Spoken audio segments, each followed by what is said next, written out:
Hello everyone, my name is Chiwendo and you're welcome back to another tutorial with Eco Designs to Fit. In my last tutorial, I shared with you guys how to draft and cut this beautiful corset. So I have the pattern on top of the table. We are going to be sewing them together today. So if this sounds like what you're interested in learning, keep on watching. Let's get started. I have my materials, my hairstay, my fabric, my ready-made backup, and the boning. So let's go ahead and fuse this hairstay and the paper gum into the actual fabric and the lining. Okay, I have done that. I'm going to be cutting both the actual fabric and the lining together at once. The lining is underneath and I've added all my allowances. For my side seam allowance, I added 1.5 inches, and for the turning, the dampers, I added 1 inch. Okay, so the same thing goes for the back. The back, I had to cut out the dart that I added initially when drafting this out because I did not slash my dart. Okay, you can see that the dart is still there, so I didn't slash it. So to the center back, I added 1/2 inch. To the upper part, I added 1/2 inch. To the side, I added 1.5 inches, and then to the down part, I added 1 inch. Now to my cup area, I added 1/2 inch all around it. Now this particular pattern for my cup area, the fabric won't be enough, so I'm going to keep it aside, and later on I'm going to cut that out, but I'll be doing that off camera because we don't have much time. So let's go ahead and cut this out. All right, so the center front should be on fold. Please note that, except you want to have a stitching line right at the center front. Okay, so I am trying to cut out the side of my fronts. Now I'm right at the upper part and then straight to the side seam. I am done with these two. We are going to move over to the back. Okay, please do not forget to add 1/2 inch to the upper part of your back and also 1/2 inch to the center back area because you need to turn that. All right, and then I added 1.5 inches to the side, and to the down part I added 1 inch for turning allowance. I hope you understand. So we are done with this back block. I'm going to move over to the cup. So you can see that my cup area, I added 1/2 inch all around it. So I'm still going to cut out wording for my cup, but to that wording I'm not going to be adding half inch all around it. Whatever it is I have on my pattern is what I'm going to be cutting out for the wording. So guys, we are done cutting for both the front and the back. I'm trying to remove my pins so that we can start to sew this together.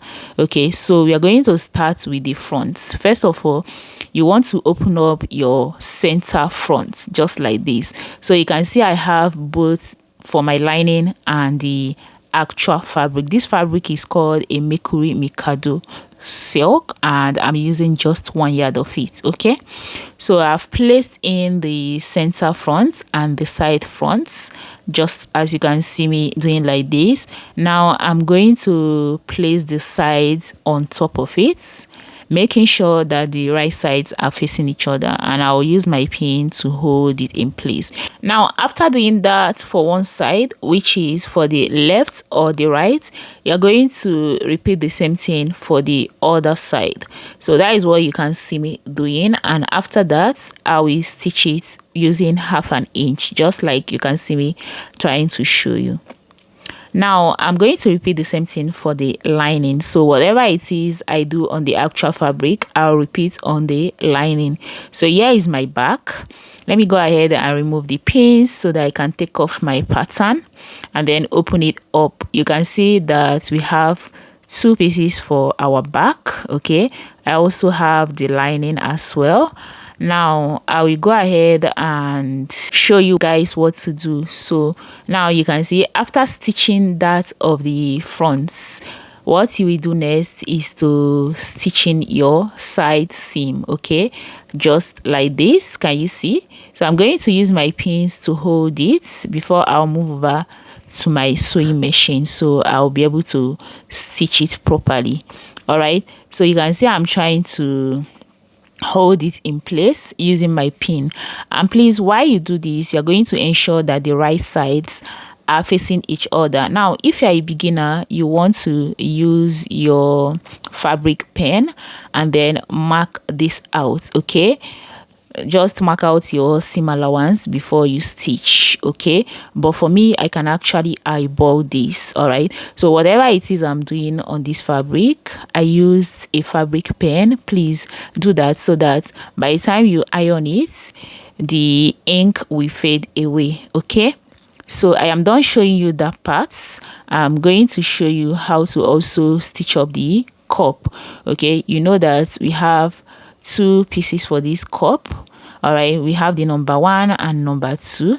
Number 1 is the center and the number 2 is the side.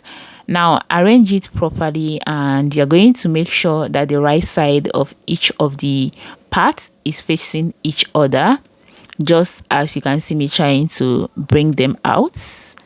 All right, so I'm going to match it up like this.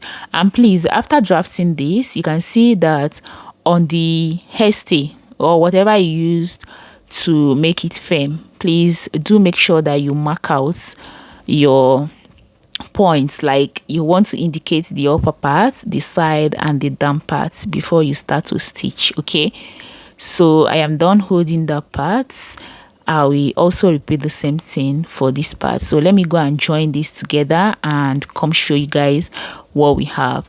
Now guys, I am done joining all of this, and I have my actual fabric and also the lining on top the table.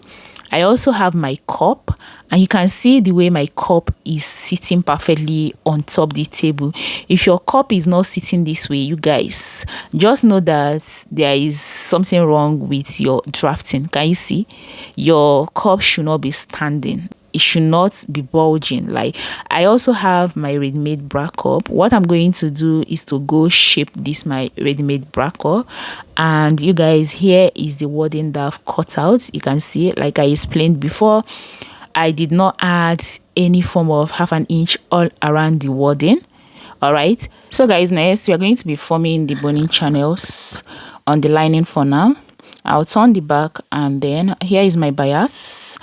I'll run it on all the seam lines, including the center and the back. Okay, now for the back, from the center back, I'll be coming in by 1/2 inch, and this is where my first boning channel is going to be, just after the line. Okay, so I've marked it out and then used my fabric marker to connect it. Now after that, from that line, I'm going to come in by 2 inches.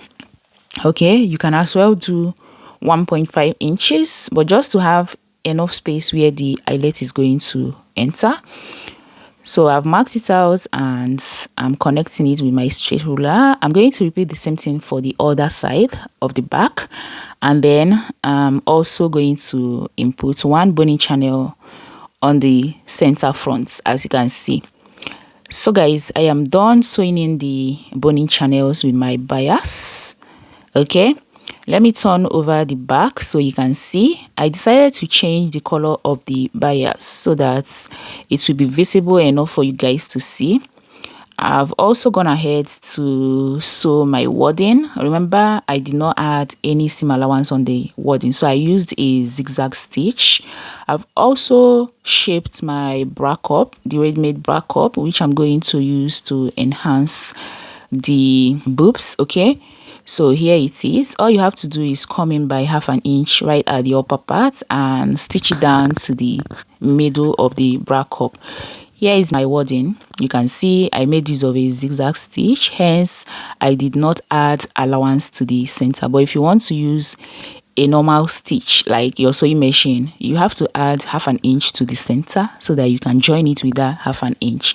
So I'll be placing this wording into my actual fabric, the cup of the actual fabric. Okay, and after placing it, I'm going to equally place in the ready-made bra cup just to lift up my breasts a little. Okay, so and I'll be doing that with my hemming gum, but actually you can also sew it with your sewing machine if you so wish. So mine, I actually did that with my sewing machine. Okay, Now you guys, after that we are going to run our boning channel for the actual fabric. I have my original boning. Okay, so the original boning is what I'm going to be inputting into the actual fabric, and the plastic boning is going to go into the lining. All right, so here is my strap I'm going to be using. I've cut it out. The wideness is 2 inches. So I'll be sewing in the boning channels into all the seam lines, including the center front and also to the back. I'll repeat the same thing I did on the lining. So from the center back, I'll come in by 1/2 inch, and then from the 1/2 inch, I'm going to go in by 2 inches. All right. Now, please do remember that whatever it is that you're marking, do it with your fabric marker. You don't want to stain your customer's fabric. I hope you understand. So that once you give this a good press, the ink is going to go away. All right. So I'm trying to connect this. After that, I'll repeat the same thing to the other side of the back. I'm done with this side of the back. I'm going to repeat the same thing on this other side of the back, exactly what I did on the other side. Okay, now I'm also going to mark out the center, which is the center fronts. Okay, so locate the middle of the cleavage and then roll it down just like this. And now we are going to go sew in the strap and the sewable boning into the front parts. Okay, so I am done with that. You can see how beautiful this is looking. The back is so clean. So what this implies is I'm sewing in my ridgeline boning to the good part of the actual fabric, and then I'm going to insert the plastic boning into the wrong part of my lining. Okay, so guys, now we are going to have to sew in the cups into where it is supposed to be. Okay, so first of all, the actual cup is going to go into the actual part of my corset bodice, and then the lining piece is going to go into the lining parts. Okay, so please, here is my cup. Remember, for mine I stitched with my sewing machine. You can also gum all this together with your hemming gum. Okay, so now I'm trying to place in my cup into where it is supposed to be. You can see, just make sure you locate the center of your cup and the center of your underbust points, and then use your pins to hold it properly in place. And this is what it should look like after you are done sewing it. I'm going to repeat the same thing for the other side, and then head over to my sewing machine and stitch this using 1/2 inch. After that, I'll repeat the same thing for the lining. So guys, I am done sewing, and this is what the back looks like. Can you see? Okay, now I'm going to go ahead and repeat the same thing for the lining, and here is my lining as well. Can you see? See how neatly finished all these are looking? We are going to turn the actual fabric with the lining. Okay, so I'm going to make sure that the right sides are facing each other. I'm equally going to make sure that the side seams aligns properly and each of the cup matches up with the actual fabric and the lining. Okay, so you can see I'm trying to pin it up together, making sure that all the necessary points aligns. After that, I'm going to go stitch up the upper parts using 1/2 inch, and after that I'm going to notch and stop stitch, and also I'm going to insert my boning into the lining. Okay, so when you are inserting your boning, ensure that it is 1 inch away from the damp parts. Okay, I hope you understand. So I am done doing that, and this is what we have. Now you can see how neat this is looking, right? So it is time for us to locate the waistline where I'm going to be joining the damp parts. Okay, so the damp part was a skirt that I made off camera. It is a simple straight skirt, which is very simple. Okay, so the under bust point is 13 inches. I'm going to place my tape right there and locate the waistline. But then for this waistline, I want it to be a low waist, so the 16 inches mark for the waistline, I'm going to go down by about 2 inches extra, making it 18 inches. So that is what I did.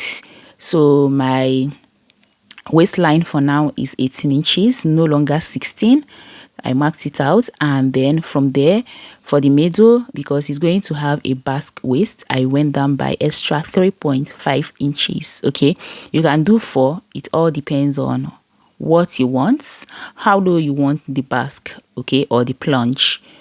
So after that, I'll go ahead and connect it properly and then place it like this, so that we go ahead and sew in the skirt part into it. So you can see I'll finish up my skirt part and then fix in my zip. Okay, but the zip, I've not actually finished it up because I want my clients to wear it first before I'll be able to cut it off, like cutting off the excess and finishing it up. Okay, so now I'm going to go ahead and use my pins to hold my skirt into the lines that I've just created. Now to stitch this, I'm going to ensure that I leave out 1 inch. Okay, that part of my skirt, I'm going to leave out 1 inch on the outside, like at the center back.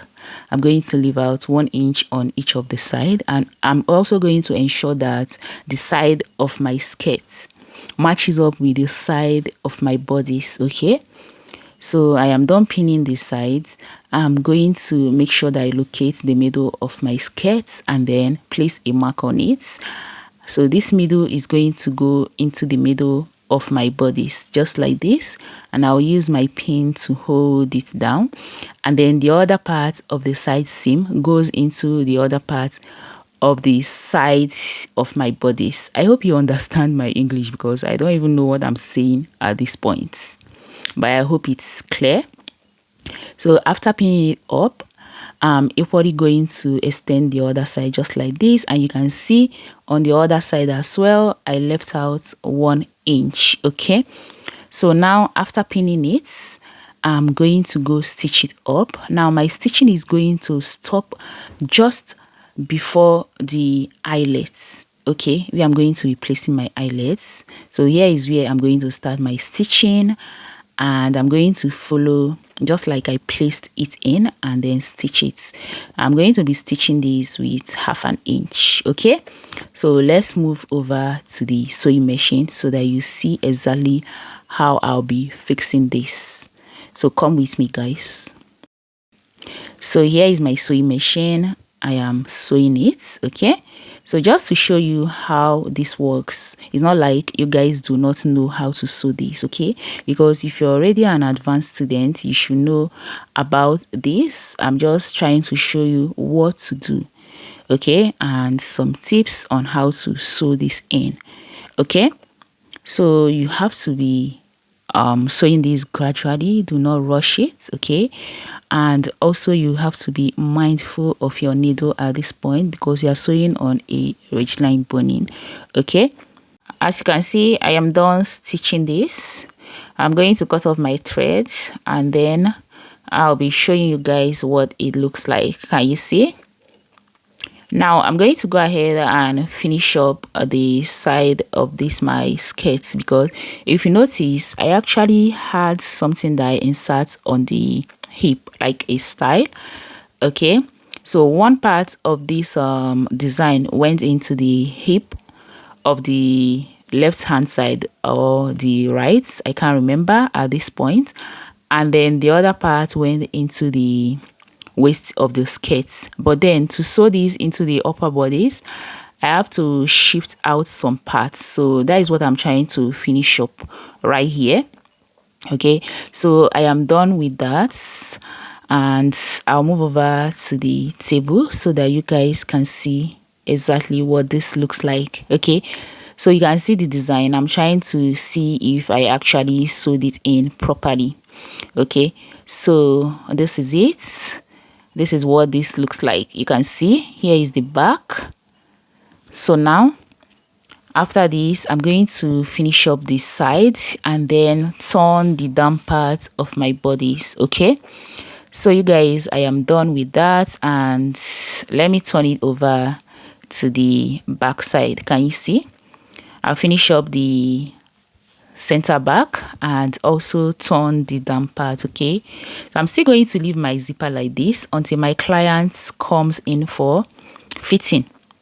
Okay, now I'm going to go install my eyelets. So I'm going to be using a silver eyelet, but we also have this golden one, but I later changed it to a silver eyelet. Okay, and then for the draping, this is what I'm going to be using. So the height of this fabric is 18 inches and the length is by 60. So this is what I'll be doing. First of all, you're going to fold the edge inwards and then you start to pleat. Okay, watch me. This is what I actually did. Okay, you continue to pleat, and when you get to the upper parts, the finished end should go inward like this. Okay, and you're going to use your hemming gum to hold it properly, and then after that I'm going to drape it on my client. So at this point I've already draped this on my client, and you know the inspiration we are following was a tube, but when she came around she actually demanded that I drape a net on top of it because she don't want to expose her body that much. She wants to be wearing this to church after going for an event with it. Okay, so guys, this is it. This is actually how to make this style. It is so simple, and I hope you find this tutorial helpful. If you do, please do not forget to share this video, and please make sure to hit on the subscribe button and turn on your post notification should in case you haven't done that. But if you're an OG, guys, thank you for all you do. Thank you for always sharing my videos, and thank you for sticking on this channel. I will see you guys in my next one.